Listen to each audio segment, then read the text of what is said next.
तो मूवी के स्टार्ट होते ही हम एक लोहे की खदान को देखते हैं, जिस लोहे की खदान के अंदर कई सारे भेड़ काम कर रहे होते हैं एंड वो इसके अंदर से लोहा निकाल रहे होते हैं। बट जब ये सभी यहाँ पर काम कर रहे होते हैं तभी अचानक से उनके पास टाइलंग आ जाता है, यानी कि वही टाइलंग जो कि कुंग फू पांडा 1 मूवी का मेन विलन था। टाइलंग को अपने सामने देखकर ये सारे भेड़ डर जाते हैं, बट टाइलंग उन सबसे कहता है कि वो लौट आया है एंड वो और भी ज्यादा पावरफुल बन चुका है और इसीलिए इस बार उसे ड्रैगन वॉरियर भी नहीं रोक पाएगा एंड वो ये चाहता है कि वो सारे लोग इस बात को हर जगह फैला दें और ये बात शांति घाटी में भी बता दें कि टाइलंग वापस लौट आया है। इसके बाद सीन शिफ्ट होता है और हमें अगला सीन दिखाया जाता है शांति घाटी का। शांति घाटी के अंदर हम पोदा पांडा को देखते हैं जो कि शांति घाटी का ड्रैगन वॉरियर है। यहाँ पर हम ये देखते हैं कि पोदा पांडा की वजह से पूरी शांति घाटी बहुत शांत है और सभी लोग बहुत खुश हैं और इस घाटी के सारे लोग पो से बहुत प्यार करते हैं। एंड इस टाइम पर घाटी के अंदर ड्रैगन वॉरियर यानी कि पोदा पांडा सभी का स्वागत कर रहा होता है और सभी को अपने ढाबे में बुला रहा होता है। एंड यहीं पर ही हम ये भी जानते हैं कि इस टाइम पर पो के दोनों डैड एक साथ रह रहे हैं। बट इसके बाद ही पो से मिलने के लिए मास्टर शिफू आते हैं और वो पो से कहते हैं कि उन्हें उससे बात करनी है। पो से बात करने के लिए मास्टर शिफू उसे जेड महल ले जाते हैं और जेड महल लाने के बाद मास्टर शिफू पो से कहते हैं कि वो जानते हैं कि पो शांति घाटी का ड्रैगन वॉरियर है, लेकिन अब उसके ड्रैगन वॉरियर बनने का समय खत्म हो चुका है और इसीलिए अब पो को किसी और को ड्रैगन वॉरियर चुनना होगा, जिसके बाद वो नया वॉरियर पो की जगह ड्रैगन वॉरियर बनेगा। और रही बात पो की, तो अब पो को ड्रैगन वॉरियर से भी ऊपर उठना होगा और उसे मेडिटेशन करके स्पिरिचुअलिटी में ध्यान लगाना होगा, यानी कि अब पो को वैसे ही बनना होगा जैसा कि मास्टर उगवे हुआ करते थे। लेकिन ये बात सुनकर पो घबरा जाता है और वो मास्टर शिफू से कहता है कि वो अभी भी ड्रैगन वॉरियर बने रहना चाहता है। लेकिन मास्टर शिफू पो को समझा देते हैं कि अब उसे इससे आगे बढ़ना ही होगा, क्योंकि मास्टर उगवे भी ऐसा ही चाहते थे एंड इसके लिए उन्होंने अपनी छड़ी को पो को दिया था, यानी कि ये हरे रंग की छड़ी जो कि पो को मिली थी कुंग फू पांडा 3 के अंदर। मास्टर शिफू की बात सुनकर पो मान जाता है एंड फिर इसीलिए मास्टर शिफू एक नए ड्रैगन वॉरियर को चुनने के लिए एक इवेंट रखते हैं और ये बिल्कुल वैसा इवेंट होता है जैसा इवेंट हम सभी ने कुंग फू पांडा 1 के अंदर देखा था। इस इवेंट के अंदर बहुत सारे वॉरियर शामिल होते हैं और वो सारे के सारे अपनी काबिलियत दिखाते हैं। यहीं पर हम ये भी जानते हैं कि इस टाइम पर फ्यूरियस 5 शांति घाटी के बाहर होते हैं और वो सभी अपने अपने मिशंस को पूरा करने के लिए गए होते हैं, जिस वजह से वो सब इस इवेंट का हिस्सा नहीं बन पाते। इस पूरे इवेंट के अंदर 5 सबसे काबिल वॉरियर्स होते हैं और मास्टर शिफू पो से कहते हैं कि अब उसे उन 5 में से किसी एक को ड्रैगन वॉरियर चुनना होगा, जिसके बाद वो उसकी लेगेसी को आगे बढ़ाएगा। बट यहाँ पर पो उनमें से किसी को नहीं चुनता और वो खुद को ही चुन लेता है और वो सभी से कहता है कि मैं ही ड्रैगन वॉरियर हूँ और मैं आगे भी ड्रैगन वॉरियर बने रहना चाहूंगा। बट इसके आगे मास्टर शिफू पो को फिर से समझाता है एंड फिर इसीलिए इस बार पो मान जाता है और वो मास्टर शिफू के कहने पर मेडिटेशन करने लगता है। लेकिन जिस टाइम पर वो मेडिटेशन कर रहा होता है तभी वो ये देखता है कि कोई चुपके से उनके महल के अंदर घुस रहा है एंड फिर इसीलिए पो उसके पीछे अंदर जाता है और अंदर पहुंच के वो ये देखता है कि वो एक फॉक्स है जो कि वहाँ पर कोई चोरी करने आई है और इसके लिए पो उसे रोकता है और उसे पकड़ लेता है। और क्योंकि वहाँ पर वो चोरी करने के लिए आई थी इसके लिए पो उसे कैद करवा देता है। लेकिन जब उस फॉक्स को कैद करके वहाँ से ले जाया जा रहा होता है उसी टाइम पर पो के पास एक भेड़ आता है और ये वही भेड़ होता है जिसने टाइलंग को देखा होता है। वो भेड़ पो को बताता है कि टाइलंग वापस आ चुका है और उसने बोला है कि इस बार उसे कोई नहीं रोक पाएगा और वो सब कुछ बर्बाद कर देगा। ये सुनकर पो भी घबरा जाता है और वो ये सोचने लगता है कि आखिरकार टाइलंग वापस कैसे आ सकता है। बट यहीं पर हम ये देखते हैं कि ये बात फॉक्स भी सुनती है एंड इसीलिए वो पो से कहती है कि तुम्हें पैरों के निशान का पीछा करना चाहिए, शायद तुम्हें उससे कुछ पता लग सकता है। इसके बाद फॉक्स को तो ले जाकर सीधा जेल में डाल दिया जाता है, लेकिन पो के मन में उसकी बात चल रही होती है, वही पैरों वाली बात। एंड इसीलिए पो सीधा उसी लोहे की खदान के पास जाता है जहाँ पर टाइलंग को देखा गया था और वहाँ पर जाते ही पो को टाइलंग के पैरों के निशान दिखते हैं। और जब वहाँ पर पो टाइलंग के पैरों के निशानों का पीछा करता है तब वो ये देखता है कि उसके पैरों के निशान आगे चलकर बदल चुके हैं और वो निशान काफी ज्यादा छोटे हो चुके हैं। ये देखकर पो को कुछ भी समझ नहीं आता, लेकिन वो ये समझ जाता है कि हो ना हो वो फॉक्स टाइलंग के बारे में कुछ ना कुछ जानती है। इसके लिए पो सीधा शांति घाटी की जेल में आता है और सीधा उस फॉक्स से मिलता है। यहाँ पर आकर हम ये जानते हैं कि उस फॉक्स का नाम जैन है और वो बेसिकली एक चोर है। यहाँ पर पो जैन से पूछता है कि आखिर वो क्या जानती है, जिस पर वो फॉक्स यानी कि जैन पो को बताती है कि असल में जो टाइलंग जैसा दिख रहा है वो टाइलंग नहीं बल्कि कमीलियन है, लेकिन वो कमीलियन बहुत ही ज्यादा पावरफुल है और वो किसी का भी रूप ले सकती है और उसके जितनी पावरफुल बन सकती है। एंड इसीलिए अब उसका ये प्लान है कि वो सब कुछ बर्बाद कर देगी और फिर वो सब जगह के ऊपर रूल करेगी, यहाँ तक कि शांति घाटी के ऊपर भी। और वो कमीलियन बहुत ही ज्यादा ब्रूटल है। इसके साथ ही फॉक्स पो को ये भी बताती है कि वो ये जानती है कि वो कमीलियन कहाँ रहती है और उस तक कैसे पहुंचा जा सकता है। पो कमीलियन के बारे में जानकर ये समझ जाता है कि उसे कुछ ना कुछ करके उस कमीलियन को रोकना ही होगा। एंड इसके लिए वो फॉक्स से कहता है कि वो उसे कमीलियन के पास ले चले, बट फॉक्स उससे कहती है कि ऐसा करने में उसका क्या फायदा होगा, वो तो अभी जेल के अंदर बंद है और इसीलिए अगर वो पो की हेल्प करती है तो भी वो जेल के अंदर ही रहेगी। ये सुनकर पो उससे डील करता है और पो उससे कहता है कि अगर वो कमीलियन तक जाने में उसकी मदद करेगी तो कमीलियन को हराने के बाद वो उसकी सजा को बहुत कम करवा देगा। इसके बाद ही फॉक्स भी इस डील के लिए मान जाती है, बट इतने में ही वहाँ पर मास्टर शिफू आ जाते हैं। मास्टर शिफू ने सारी बातें सुन ली होती है एंड इसीलिए वो पो को मना करता है और वो पो से कहते हैं कि उसे कहीं जाने की जरूरत नहीं है। लेकिन पो मास्टर शिफू की बात नहीं सुनता और वो जैन को जेल से निकालकर अपने साथ ले जाता है। यहाँ पर हम ये देखते हैं कि पो अपने साथ अपने हरे रंग की छड़ी को भी लेकर आया होता है, यानी कि वही छड़ी जो उसे मास्टर उगवे ने दी होती है। रास्ते में एक साथ होने की वजह से पो और जैन दोनों एक दूसरे से बहुत बातें करते हैं और वो एक दूसरे से हंसी मजाक भी करते हैं। एंड इसीलिए हम ये देखते हैं कि वो दोनों एक दूसरे के बहुत अच्छे दोस्त बन जाते हैं और पो को भी जैन के ऊपर पूरी तरह से भरोसा हो जाता है। इसके बाद ही वो फॉक्स यानी कि जैन पो को अपनी स्टोरी बताती है और वो पो से कहती है कि जब वो छोटी थी तब वो अकेली थी एंड इसीलिए ना तो उसका कोई साथी था और ना ही उसका कोई सहारा था।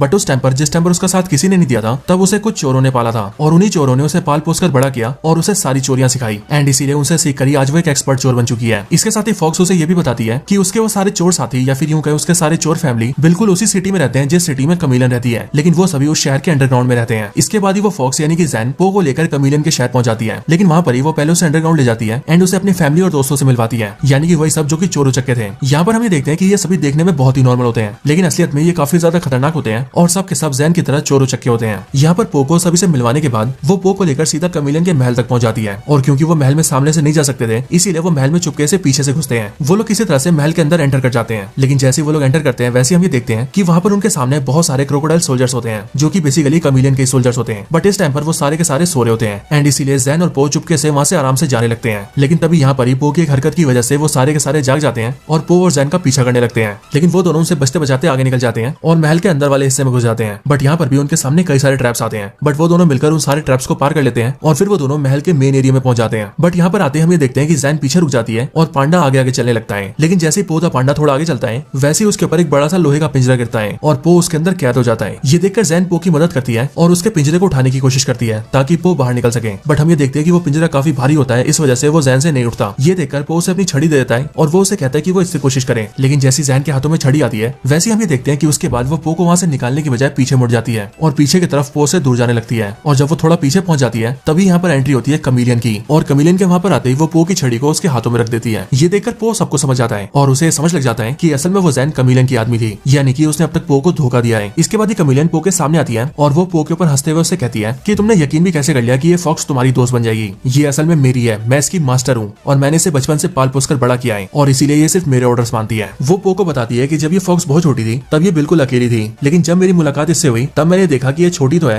लेकिन इसके अंदर हिम्मत बहुत है और इसके अंदर कोई भी इमोशंस नहीं है, एंड इसके लिए मैंने इसे पाला पोसा और अपने लिए तैयार किया और इसीलिए आज ये मेरे काम आ रही है। लेकिन जिस दिन ये मेरे काम आना बंद हो जाएगी उस दिन मैं इसे बाहर फेंक दूंगी। यहीं पर हमें देखते हैं कि ये सारी बातें वो फॉक्स भी सुन रही होती है, एंड इसीलिए वो ये समझ जाती है कि उसकी मास्टर कमिलियन ने अब तक उसका सिर्फ इस्तेमाल किया है और इसीलिए उसने जो भी किया है वो गलत किया है। बट यहाँ पर पो जो कि कमिलियन की सारी बातें सुना था, वो कमिलियन से पूछता है कि आखिरकार वो ये सब क्यों कर रही है और उसकी इस छड़ी को लेकर उसका मकसद क्या है। ये सुनने के बाद कमिलियन पो को बताती है कि असल में वो भी बिल्कुल उसकी तरह है, क्योंकि वो भी पहले बिल्कुल भी कंफू नहीं जानती थी, लेकिन उसे कंफू सीखना था। पर कंफू सीखने के लिए वो जितने भी मास्टर्स के पास गई थी उन सभी मास्टर्स ने उसे ये बोलकर भगा दिया कि वो बहुत ही छोटी और कमजोर सी है एंड इसीलिए वो कंफू नहीं सीख सकती। बट ये सब सुनकर उसे बहुत गुस्सा आया और इसके लिए उसने मैजिक को सीखा, एंड इसीलिए आज वो मैजिक को सीखकर इतनी काबिल हो चुकी है कि वो किसी के भी रूप में ट्रांसफॉर्म हो सकती है। लेकिन फिर इसी के आगे कमिलियन पो को बताती है कि वो बेशक से किसी के भी रूप में ट्रांसफॉर्म हो पाए, लेकिन तब भी कंफू एक अलग चीज है और क्योंकि वो कंफू नहीं जानती इसीलिए वो किसी के रूप में तो ट्रांसफॉर्म हो सकती है बट उसके जितनी पावरफुल नहीं हो सकती। और इसके लिए उसे पो की हरे रंग की छड़ी चाहिए थी, क्योंकि ये हरे रंग की छड़ी जो कि उसे मास्टर उगवे ने दी है वो कोई आम छड़ी नहीं है, बल्कि वो एक ऐसी पावरफुल छड़ी है जिसे अगर पो अपनी शक्तियों के साथ कंबाइन कर ले तो उसके बाद पो आत्माओं की दुनिया का रास्ता खोल सकता है। एंड कमिलियन का भी यही प्लान है कि वो आत्माओं की दुनिया का रास्ता खोलकर वहाँ के सारे मास्टर्स को बाहर बुलाए और उन सभी की पावर्स को गेन कर ले, जिसके बाद वो सबसे पावरफुल बन जाएगी। कमिलियन की इन सारी बातों को सुनकर पो को बहुत गुस्सा आता है एंड इसीलिए वो अपने पिंजरे को तोड़ने की कोशिश करता है, लेकिन पो के किसी भी अटैक से उसका पिंजरा नहीं टूटता। ये देखकर कमिलियन उसे बताती है कि इस पिंजरे को उसने अपने मैजिक से बनाया है, जिस वजह से वो उसके अटैक से नहीं टूटेगा। बट ये सुनने के बाद ही पो ये डिसाइड करता है कि वो पिंजरे को नहीं बल्कि अपने नीचे की दीवार को तोड़ देगा, एंड फिर इसके लिए पो अपने नीचे की दीवार को तोड़ देता है और फिर पो सीधा नीचे गिर जाता है। बट जैसे ही पो और अंदर गिरता है वैसे वो देखता है कि वहाँ पर कमिलियन के बहुत सारे सोल्जर्स होते हैं जो कि उस पर एक ही बार में अटैक कर देते हैं और फिर इसीलिए पो को उन सबसे लड़ना पड़ता है, लेकिन पो किसी तरह से उन सबसे लड़कर वहाँ से निकल जाता है और उन सभी को वहाँ पर कैद कर देता है। पो जैसे महल के बाहरी हिस्से में आता है वैसे हमें देखते हैं कि पो के पास फॉक्स आती है और उसके हाथों में पो की छड़ी भी होती है। वो फॉक्स पो से कहती है कि उससे गलती हो गई है और उसे उसकी छड़ी को कमिलियन को नहीं देना चाहिए था। ये सुनकर पो फॉक्स के हाथों से अपनी छड़ी लेने लगता है, लेकिन इतने में हम देखते हैं कि उसके पीछे से असली फॉक्स आती है और वो पो से कहती है कि वो दूसरी वाली फॉक्स नहीं बल्कि कमिलियन है और पो को जल्दी से उससे दूर हो जाना चाहिए। लेकिन पो कुछ कर पाता कि उससे पहले हम ये देखते हैं कि वो कमिलियन जो कि फॉक्स बन चुकी थी वो जल्दी से अपने रूप में वापस आती है और वो पो को टच कर लेती है, और जैसी वो पो को टच करती है वैसे उसके हाथ में लाइट चमकती है और उसकी आंखें भी ग्लो करने लगती है। एंड इस तरह से वो पो की ड्रैगन वॉरियर की पावर्स को हासिल कर लेती है, क्योंकि इन्हीं पावर्स को छड़ी में मिलाने के बाद वो आत्माओं की दुनिया का दरवाजा खोल सकती थी। पो की इस पावर को हासिल करने के बाद ही वो कमिलियन पो को सीधा उठाती है और उसे नीचे फेंक देती है, और क्योंकि उसका महल काफी ऊंचाई पर होता है इसीलिए पो वहाँ से सीधा नीचे गिरने लगता है और फिर इसके बाद ही कमिलियन अपने महल के अंदर वापस आ जाती है। इधर पो जैसे नीचे गिर रहा होता है वैसे ही थोड़ा नीचे गिरते हम ये देखते हैं कि उसे किसी ने पकड़ लिया है और उसे पकड़ने वाले और कोई नहीं बल्कि उसके दोनों डैड्स होते हैं। उन्हें वहाँ पर देखकर पो शॉक हो जाता है और वो उससे पूछता है कि वो यहाँ पर कैसे आए, जिस पर वो दोनों पो को बताते हैं कि उन दोनों को पो की चिंता थी इसीलिए उन दोनों ने उसका पीछा किया और वो लोग यहाँ पर आ गए। इसके बाद पो अपने दोनों डैड्स को सारी बातें बताता है और वो उनसे ये भी कहता है कि किस तरह से कमिलियन ने उसकी छड़ी को छीन लिया है। बट उसके दोनों डैड उसे कहते हैं कि उससे लड़ना बहुत खतरनाक है, इसीलिए पो को उन दोनों के साथ वापस चलना चाहिए। लेकिन पो ये डिसाइड करता है कि वो उस कमिलियन को रोकेगा और जो उसने गलती की है उसे ठीक करेगा, एंड इसके लिए पो उसे रोकने के लिए वापस महल में ऊपर आने लगता है। इधर महल के अंदर हम ये देखते हैं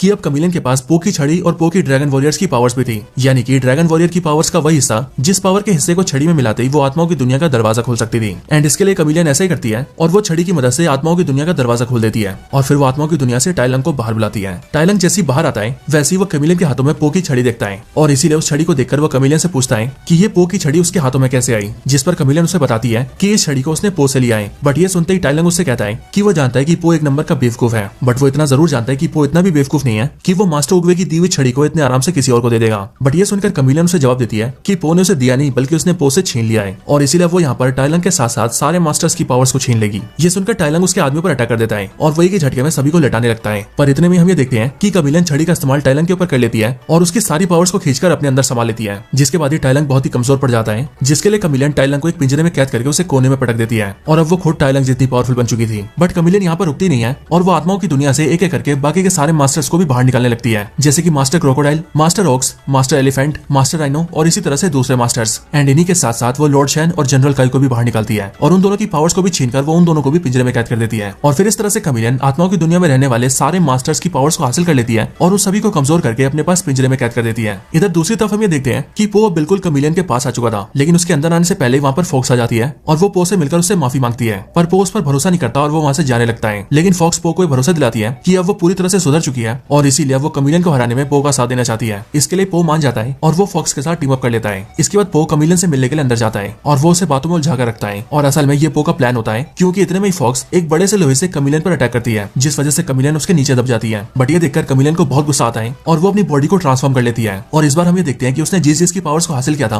वो उन सबकी पावर्स को कंबाइन करके ट्रांसफॉर्म होती है, जिस वजह से उसकी बॉडी बहुत ही ज्यादा बड़ी हो जाती है और वो देखने में बहुत ही ज्यादा खतरनाक भी होती है। लेकिन पो और फॉक्स तब भी डरते नहीं है और वो उसका सामना करते हैं। लेकिन फिर इसके बाद ही कमिलियन बिल्कुल पो का रूप ले लेती है और वो एकदम पो द पांडा जैसी हो जाती है। लेकिन इसके बाद भी पो उसका सामना करता है, बट इसी फाइट के दौरान कमिलियन पो को एक पिंजरे में कैद कर देती है। लेकिन फॉक्स अभी भी बाहर होती है और इसीलिए वो पो को निकालने की कोशिश करती है। लेकिन पो उसे कहता है कि वो अकेले भी कमिलियन से लड़ सकती है एंड इसके लिए पो उसे अपनी छड़ी देता है। इसके बाद पो की छड़ी को लेकर फॉक्स सीधा कमिलियन पर अटैक करती है और वो एक ही अटैक में कमिलियन को नीचे ढेर कर देती है। इधर पो भी अपने आप को पिंजरे से निकाल लेता है, बट ये देखकर फॉक्स उससे कहती है कि जब वो खुद को पिंजरे से निकाल सकता था तो उसने अपनी छड़ी मुझे क्यों दी और मुझे लड़ने की भेजा। जिस पर पो फॉक्स से कहता है कि वो जानता है कि फॉक्स काफी पावरफुल है और इसीलिए वो चाहता था कि वो खुद पर भरोसा करे और अपनी ताकत को पहचाने। और अब फॉक्स ने अपने आप पर भरोसा करना सीख लिया है। इधर इतने में हम ये देखते हैं कि कमिलियन चुपके से उन पर अटैक करने आती है, लेकिन असल में पो पहले से तैयार होता है, इसीलिए वो अपनी छड़ी को घुमाता है और पूरी ताकत से कमिलियन पर अटैक करता है। इसके बाद कमिलियन नीचे ढेर हो जाती है और वो उसके अंदर से सारी पावर्स को छड़ी में डाल लेता है एंड फिर इसके बाद ही वो अपनी छड़ी को पटकता है, जिसके बाद ही उसकी छड़ी से सभी की पावर्स बाहर निकलती है और सभी मास्टर्स को अपनी पावर्स वापस मिल जाती है। जिसके बाद सारे मास्टर्स के साथ साथ टाइलंग, लॉर्ड शैन और जनरल काई भी पहले जैसे हो जाते हैं और इधर कमिलियन बिल्कुल पहले जैसी कमजोर हो जाती है। इसके बाद ही वो सभी लोग पो के सामने आते हैं और फिर उनमें से टाइलंग पो से कहता है कि उसे लगता था कि पो ड्रैगन वॉरियर बनने के लायक नहीं है, लेकिन आज वो ये जान चुका है कि मास्टर ओगवे का फैसला बिल्कुल सही था और उन्होंने पो को ड्रैगन वॉरियर चुनकर बिल्कुल सही किया था। एंड फिर ये बोलने के बाद वो सारे के सारे इवन सारे के सारे मास्टर्स भी ड्रैगन वॉरियर पो के सामने सर झुकाते हैं। इसके बाद ही वो सभी कहते हैं कि उन्हें अपनी आत्माओं की दुनिया में वापस जाना होगा